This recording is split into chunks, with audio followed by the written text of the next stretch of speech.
Tara, camping tayo. Sa puso ng DRT, sinalubong kami ng sariwang hangin at luntiang tanawin. Habang papalayo sa ingay ng syudad, mas nararamdaman ang katahimikan at ganda ng kalikasan.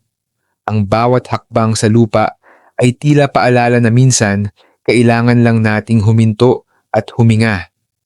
Habang itinatayo ang tent, unti-unting lumulubog ang araw at pinipintahan ng kulay kahel ang langit. Nagsimula ang kwentuhan, tawanan, at simpleng salo-salo sa paligid ng apoy. Walang signal, walang abala, tanging presensya ng isa't isa ang mahalaga. Sa gabi, humiga kami at tumingin sa langit na puno ng bituin. Doon mo mararamdaman ang tunay na kapayapaan. Yung tipong wala kang iniisip kundi ang kasalukuyan.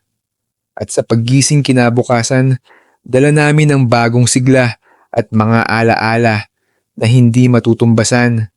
Kaya tara, camping tayo at damhin ang simpleng saya ng buhay.